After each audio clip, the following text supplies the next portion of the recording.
I couldn't resist the allure of the mysterious carnival that appeared in our small town. As a skeptical journalist with an appetite for unraveling secrets, I saw an opportunity to expose what I believed was a well-crafted facade, a mere illusion hiding the true nature of the carnival and its enigmatic ringmaster. The daytime spectacle was as enchanting as it was deceptive, with vibrant colors, alluring games, and enticing performances that promised eternal happiness. The visitors wore smiles of wonder and awe, but I knew better than to be swayed by the superficial charm. As the sun dipped below the horizon, casting long shadows across the carnival grounds, the atmosphere shifted. The once cheerful facade melted into a haunting spectacle. The Eternal Carnival revealed its true nature. A chill crept down my spine as I noticed the performers taking on a hollow, lifeless appearance. The carnival seemed to breathe with an eerie life of its own, beckoning the unsuspecting deeper into its clutches. Undeterred by the foreboding aura, I ventured into the heart of the carnival, my camera and notebook at the ready. The air was thick with a sense of desperation and unease, as if the souls of the performers were bound to this place, performing their routines endlessly, trapped in an eternal dance of torment. I approached the enigmatic ringmaster, a figure cloaked in shadows with eyes that glinted like dark gems. His presence exuded a commanding aura that made my heart race, but I maintained my composure, determined to uncover the truth behind his charade. With each step I took, the carnival seemed to grow labyrinthine. The path I had followed twisted and distorted. Panic threatened to take hold, but I reminded myself that this was all an illusion, a mere performance. The ringmaster grinned, his smile conveying a sinister knowledge that sent shivers down my spine. "You're not like the others, are you?" he mused, his voice like a haunting melody. "You seek the truth, but remember, the truth can be a prison in itself." Ignoring his cryptic warning, I pressed him for answers, demanding to know the secret behind the Eternal Carnival. But his laughter echoed through the night, a chilling sound that seemed to pierce the soul. With a wave of his hand, the carnival seemed to come alive, shadows dancing like specters in the darkness. I felt a compulsion to join in the macabre dance, but I resisted, my resolve bolstered by a sense of determination. I continued my pursuit, determined to reveal the truth behind this twisted spectacle. The air grew colder, and a sense of doom settled upon me. I stumbled upon a tent tucked away in a forgotten corner, its entrance concealed by shadows. My instinct told me this was where the secrets lay hidden. With trembling hands, I pulled back the tent flap and stepped inside, my heart pounding in my chest. What I saw within shook me to the core. A hall of mirrors, each reflection showing a distorted version of myself. Panic consumed me as the reflections began to move, beckoning me closer, a chilling chorus of whispers rising like an eerie symphony. "You seek the truth, but can you handle it?" they whispered, their voices echoing with malevolence. "This carnival is eternal, and you shall be too." In a moment of clarity, I understood. The ringmaster had woven a curse within the carnival's heart, binding the souls of those who entered to its twisted allure. I had fallen into his trap, just as the others before me. The mirrors seemed to close in, suffocating me with their inescapable presence. The haunting melody of the carnival's call filled my ears, seeping into my mind like a haunting requiem. In a desperate attempt to break free from the carnival's grip, I stumbled out of the hall of mirrors, gasping for breath. The ringmaster stood before me, his eyes gleaming with malevolence. "You sought the truth, and now you shall join us," he intoned, his voice a chilling whisper. As the haunting melody of the carnival swelled, I felt myself being consumed by its grasp. The carnival became a swirling vortex, its colors merging into a nightmarish haze. In my final moments of consciousness, I realized the chilling truth. The Eternal Carnival did not just trap souls within its confines. It fed on their torment, growing stronger with each passing victim. And as the carnival swallowed me whole, I became another lost soul, eternally bound to the haunting melody that echoed through the twisted halls. A prisoner of the Eternal Carnival, forever condemned to dance the dance of the damned.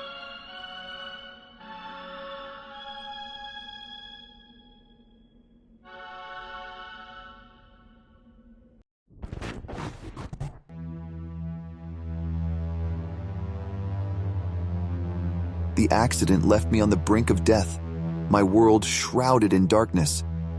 But when I woke up in the hospital bed, I felt different, disconnected from the world I once knew. As I gazed at the unfamiliar surroundings, I couldn't shake the feeling that something had changed, something beyond the physical injuries I had endured. At first it was subtle, a slight shift in the colors of the walls, a change in the familiar sounds of the bustling hospital ward. I tried to dismiss it as my mind playing tricks on me, a side effect of the trauma I had experienced. But the changes only intensified, and a haunting sense of unease settled over me. As I returned home, I noticed more peculiarities. The street signs had different names, the layout of my neighborhood subtly altered. I felt like an intruder in my own life, an imposter in a reality that was almost but not quite my own. A growing suspicion gnawed at me, that I had somehow crossed into a parallel universe during my near-death experience. I questioned my sanity, struggling to discern between what was real and what was a product of my imagination. Then I saw him, a doppelganger of myself, standing across the street. Our eyes met, and a shiver ran down my spine as I realized he wore the same bewildered expression as me. I approached cautiously, unable to resist the urge to confront my other self. He was equally disoriented, equally convinced that he was the original version. We exchanged stories, our experiences eerily similar yet distinctly different. In his reality, he had not experienced an accident, but instead, a different life-altering event had occurred. As we compared our lives, we discovered eerie divergences, friends we both knew but with different histories, relationships that existed in one world but not the other. It was as if our two realities were overlapping, causing a disconcerting blurring of the lines between our identities. The encounter with my doppelganger raised more questions than answers. Were we somehow linked across parallel worlds? Was there a way to return to my own reality? Or was I doomed to navigate this surreal existence indefinitely? The uncanny occurrences escalated. Objects moved on their own, shadows danced in the corner of my vision, and whispers echoed through empty rooms. My own reflection seemed to flicker, as if another version of myself lurked just beneath the surface. The line between the two worlds blurred, and I began to lose myself in the abyss of uncertainty. Sleep brought no solace, as I encountered different versions of nightmares, each feeling too real to be mere dreams. I sought help, consulting doctors and specialists, desperate for an explanation. But the more I tried to convince them of my plight, the more they questioned my sanity, diagnosing me with a dissociative disorder. Feeling like a prisoner trapped between worlds, I decided to confront the void that haunted me, the place where I had nearly lost my life. I stood at the threshold of existence, daring myself to leap into the unknown, hoping it would lead me back to my true reality. With a heart full of trepidation, I jumped. The world whirled around me, and a blinding light enveloped my senses. When the illumination subsided, I found myself back in the hospital bed, surrounded by worried faces. But this time it was different. I knew I had returned to my original reality. Relief weighed over me, but the experience had changed me forever.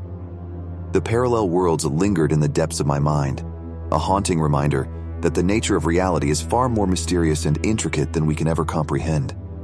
As I journeyed forward, I clung to the knowledge that there are worlds beyond our perception, waiting to be explored, a reality of shifting shadows that forever haunts my thoughts.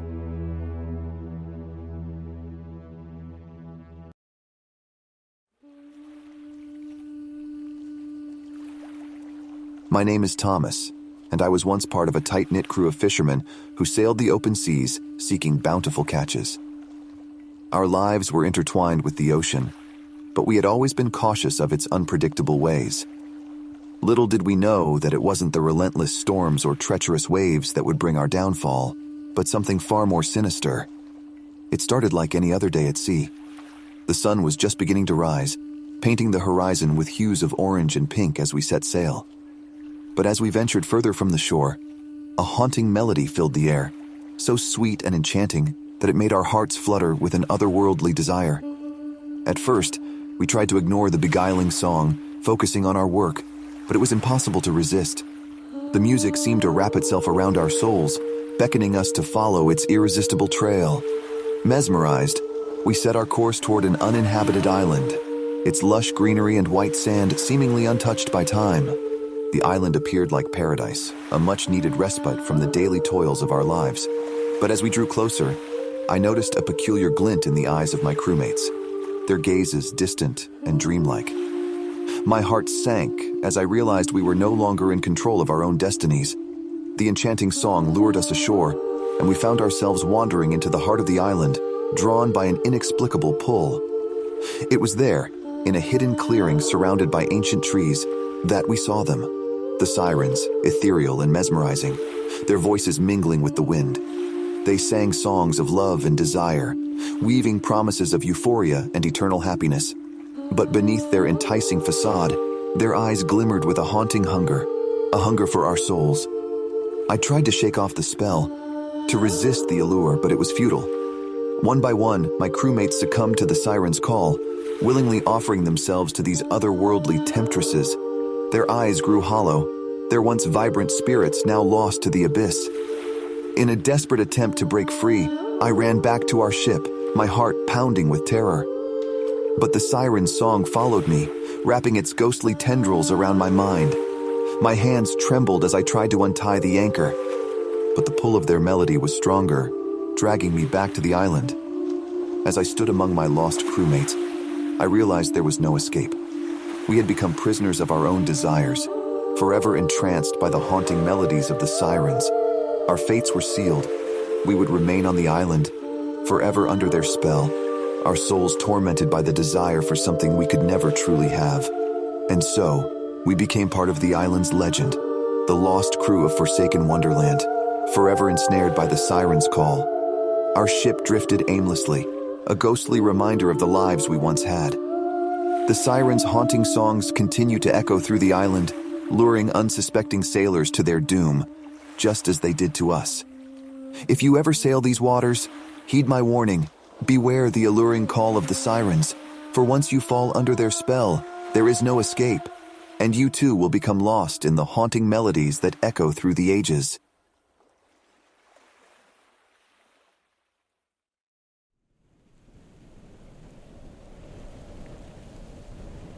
The winter winds howled through the mountains, and the snow fell relentlessly, blanketing the world in a sea of white. In the heart of a remote village nestled among the icy peaks, I, Yuki, lived a simple life as a humble fisherman. One fateful night, as I returned from a long day of fishing, the moon hung like a haunting specter in the dark sky. The frozen air seemed to whisper of ancient tales, of a mysterious yokai, a spirit known as yuki-onna, the snow woman. Some said she appeared on snowy nights, her beauty mesmerizing and her touch as cold as ice. As I trudged through the snow-covered path to my modest hut, I caught a glimpse of movement in the distance. A figure stood before me, a woman with long black hair draped in ice and skin as pale as the snow. Yuki-onna herself stood there, her haunting blue eyes piercing through the darkness. Fear gripped my heart, but I couldn't look away from her ethereal beauty. Her voice, like a haunting lullaby, beckoned me closer, and against my better judgment, I obeyed. "Embrace me, traveler," she whispered, her breath freezing the air around us. I hesitated, torn between fascination and terror. Yuki-onna's gaze held me captive, and before I knew it, I reached out to touch her. Her skin was colder than I had ever imagined, and a deep chill coursed through my veins. But as I pulled back, a sense of foreboding washed over me. I had heard the stories. Yuki-onna could freeze a person solid with just one glance. Panic welled up inside me, and I tried to flee, but my body felt heavy, as if bound by invisible chains. The snow seemed to rise around me, closing in like a hungry predator ready to claim its prey. Yuki-onna's enchanting gaze intensified, a silent command that I couldn't resist. It was as if my very will had been snatched away, and I found myself moving closer to her, my heart pounding like a war drum in my chest. "You cannot escape," she murmured, her voice echoing in my mind. My mind screamed at me to break free, to run far away from this malevolent beauty. Yet, as if under some dark spell, I continued inching closer to her, drawn to her like a moth to a deadly flame. In that moment of fatal fascination, I felt the ground beneath me grow colder, as if the earth itself were rejecting my presence. The haunting lullaby that had beckoned me now intensified, a symphony of impending doom. "Embrace me," she cooed, her words laced with both sorrow and hunger. Her outstretched hand seemed to shimmer with a freezing allure, and as I reached out to touch her, a sharp jolt of coldness surged through my body. I could feel the life force draining from me, leaving me weak and helpless. Desperation clawed at my mind, urging me to break free from this icy prison. I fought with all my might, but it was as though I had become trapped in an unyielding grip of death. With a voice choked with fear, I pleaded, "Please, spare me!" Yuki-onna's smile remained enigmatic, a mixture of beauty and malevolence. Her piercing eyes seemed to look straight through my soul, and I knew that I had become entwined in her ancient web of tragedy. Her grip tightened around me, the cold seeping into every fiber of my being. I could feel my very essence fading, my breath turning to frost in the frigid air. In my last moments of consciousness, a strange sense of acceptance washed over me.